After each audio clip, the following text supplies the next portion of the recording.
Bom, sem maiores demoras, então vamos começar a conversar sobre esse material aí que eu separei para conversar com vocês. E aí vejam, né? É um material composto, né, de 13 questões, é isso mesmo? De 15 questões, tá? Um material composto de 15 questões e atrás tem algumas dicas que eu elaborei, né, pensando aí e olhando aí, né, para os últimos exames, primeira fase, e para, por assim dizer, né, os últimos exames, primeira fase e as últimas atualizações, tá?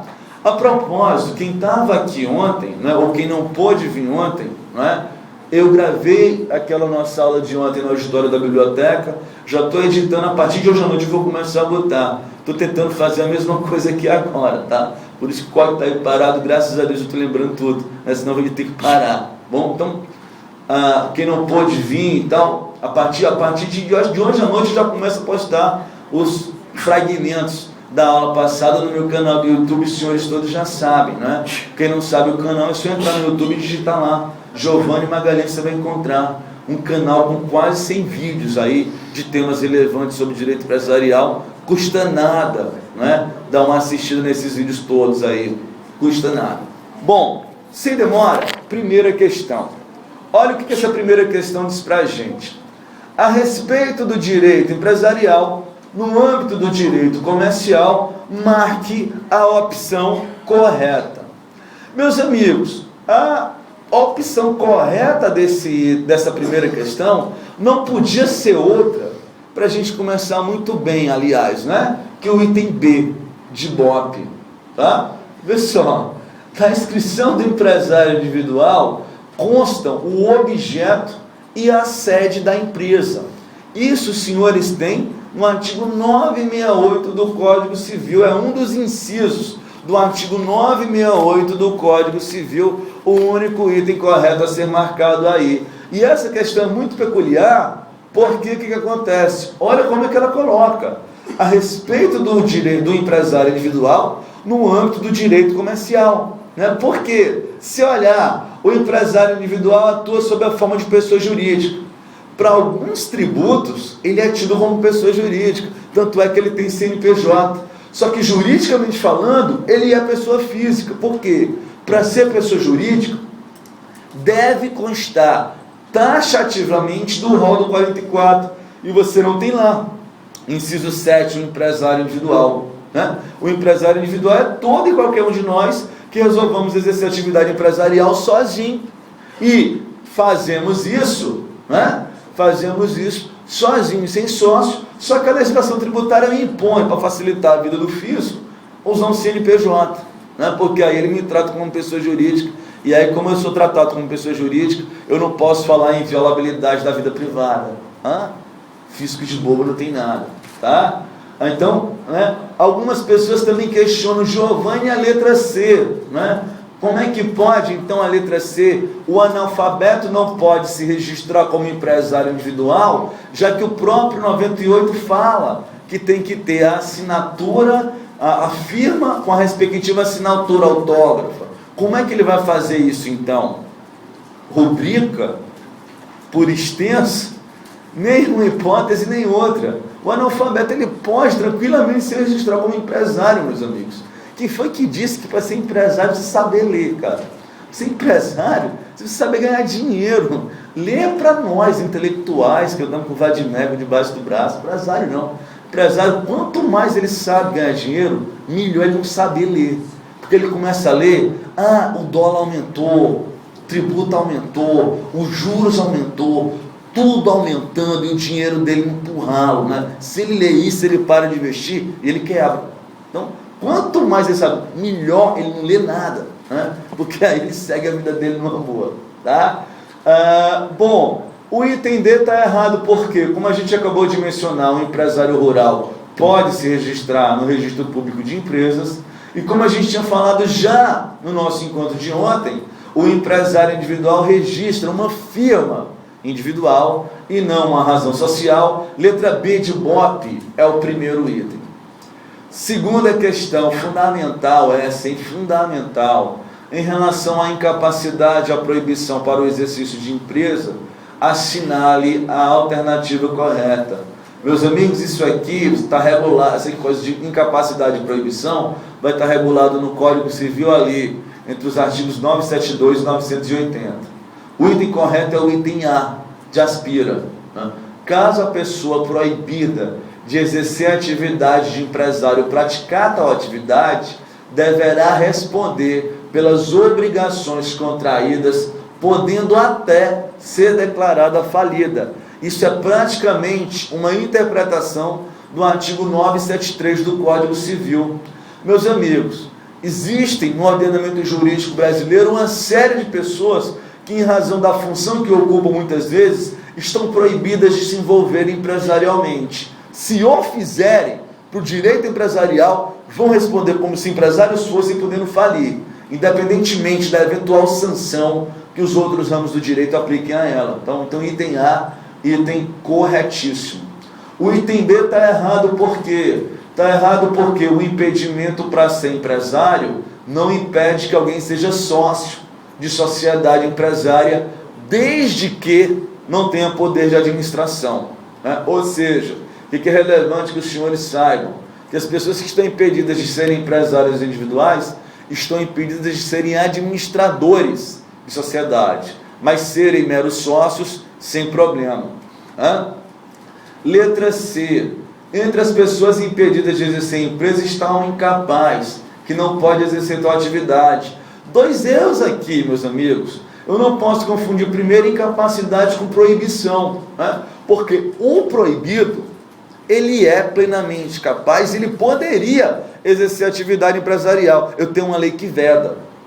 O incapaz, lhe falta um requisito para que ele possa se qualificar como empresário. Quando se olha lá no 972 está dito, no 972 do Código Civil. Se alguém quiser se enquadrar como empresário, essa pessoa precisa ser plenamente capaz. Ou seja, o incapaz nem sequer está qualificado para ser considerado empresário. Ele não pode ser considerado proibido. E para mais ou para além disso, esse é um dispositivo importante que os senhores, senhoras e senhoritas examinem. O 974 permite a continuidade de empresa por um incapaz, por essa empresa sendo exercida por ele anteriormente enquanto capaz ou pelo autor da herança, evidentemente condicionando essa continuidade a uma prévia autorização judicial. Item D, por se tratar de matéria de ordem pública, considerando a continuidade da empresa, interessa a sociedade, em razão da arrecadação de impostos, geração de empregos, a pessoa proibida pode requerer a recuperação judicial. Cara, pode não. Veja que para você requerer a recuperação judicial, como a gente falou agora há pouco, se antes de tudo você está registrado há mais de 2 anos. Os impedidos, exatamente porque proibidos, não conseguem registrar-se perante a junta comercial, então eles não terão como ter acesso à recuperação de empresas. Meus amigos, eu trago a terceira questão, que é uma questão até da área fiscal, por um motivo muito justo. Isso não só para a minha prova, para as minhas questões, mas para todas as questões que os senhores tiverem e verem por aí. Na hora que você vê um negócio, cara, que você não lembrar o que é, use o bom senso. Direito é nada mais do que isso. Olha só, no que tange aos tipos societários no direito brasileiro, assinale a alternativa correta. Letra A. Em uma sociedade comandita simples, o sócio comanditário não é obrigado à reposição de lucros recebidos de boa-fé de acordo com o balanço. Imagine que você não lembra o que é sociedade comandita simples e que você não lembra o que é sócio comanditário. Faz o seguinte, risca, que não vai te fazer falta nesse item, e leia. Em uma sociedade, o sócio não é obrigado à reposição de lucros recebidos de boa-fé de acordo com o balanço. Se imagine, você é sócio de uma sociedade, você não tem nenhum poder de administração, a administração apresenta um balanço, esse balanço te dá direito a lucro, depois descobre que o balanço é fraudulento, você recebeu de boa-fé, você vai ter que devolver por quê? Você não vai ter que devolver, E aí, Esse é exatamente um dos dispositivos que a gente tem. Eu não vou lembrar agora de cabeça, mas eu acho que isso aqui deve estar tipo ali 1043, né? 1051, 1052, 49, Obrigado, 1049 do Código Civil. É literalmente isso, esse é o item correto. Na sociedade comandita simples, o comanditário, que é aquele sócio tem responsabilidade limitada, ele não é obrigado a devolver os lucros se ele recebeu de boa fé. Erros das outras. A sociedade, em conta de participação, adquire personalidade jurídica. Está aí o erro. Ela não tem personalidade jurídica, nem mesmo se registrada, é o que nos diz o 993 do Código Civil. Letra C de caveira. Em uma sociedade em nome coletivo, a administração pode ser exercida por sócio ou terceiro não sócio, desde que, nesse último caso, haja previsão expressa no contrato social. Meus amigos, se você esquecer sociedade em nome coletivo, isso que está aí é a regra geral. Hoje em dia, na regra geral, você pode indicar como administrador societário um sócio, e se o contrato autorizar, um não sócio. Mas a gente tem exceções a isso. Uma delas é a sociedade em nome coletivo, que só pode ter como administrador sócios, pessoas naturais. Tá? Letra D. Uma sociedade anônima pode ser dissolvida por decisão judicial quando provado que não pode preencher o seu fim em ação proposta por acionistas que representem no mínimo 25% do capital social. Sacanagem, o erro desse item é a porcentagem, né? Que é de 5% e não de 25%. A propósito, dissolução de SA, vale a pena os senhores lerem também, é o artigo 206 da Lei 6404.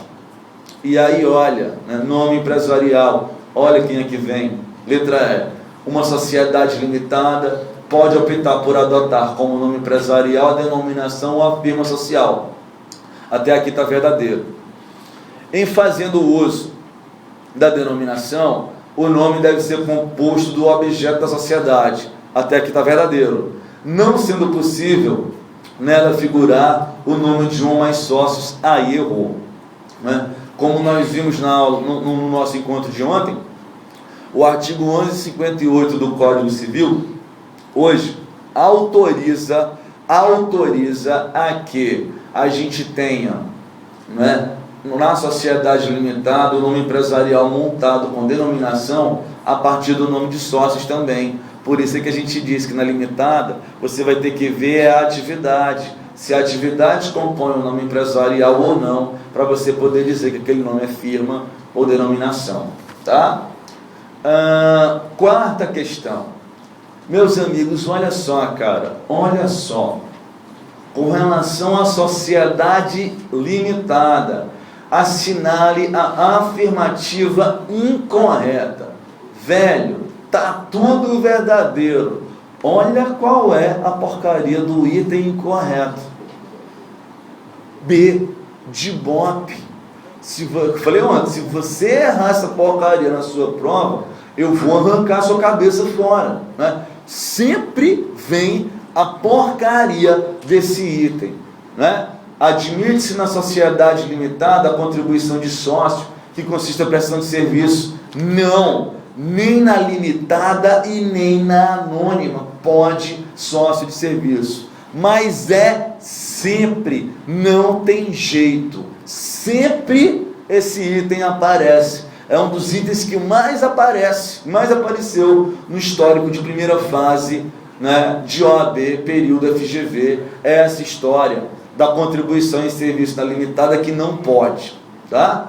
Todos os demais itens estão verdadeiros, né? E aí eu vou me furtar a ler, porque enfim, é só você ler para você compreender, né? Aí temas importantes, né? Você vai usar a sociedade simples, né? Nas omissões do Código Civil específico da limitada, aquilo que a gente falava agora há pouco da administração, regra geral, você tem que nomear, né? Você tem que nomear sócio, né? Mas para nomear não sócio é possível desde que esteja autorização no contrato, né? Se a sociedade limitada tiver no máximo 10 sócios, as deliberações podem ser por reunião ou assembleia, tendo 11 ou mais, vai ter que ser necessariamente assembleia, e na sociedade limitada, como vimos ontem, inclusive, é facultativa a instalação do Conselho Fiscal.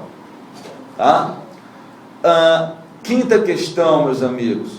Em uma sociedade limitada, é correto afirmar que, letra A investidura do administrador deverá ter a anuência da totalidade dos sócios se o capital já estiver integralizado. Esse item está todo torto, velho. Mas por quê? Se você estiver analisando de maneira geral, é por maioria.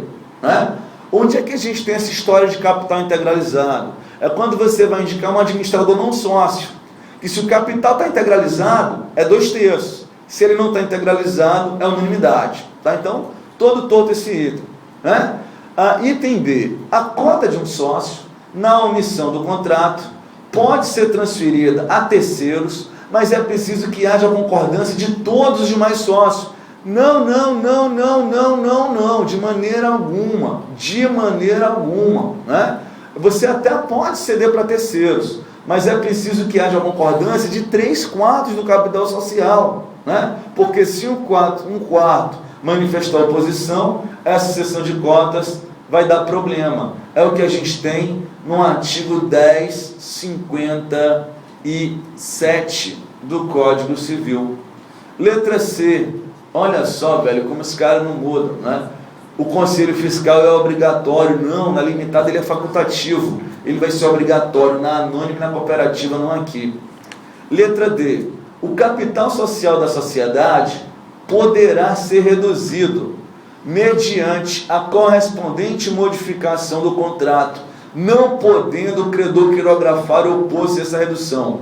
Ele vai poder se opor quando a redução for motivada por capital social excessivo.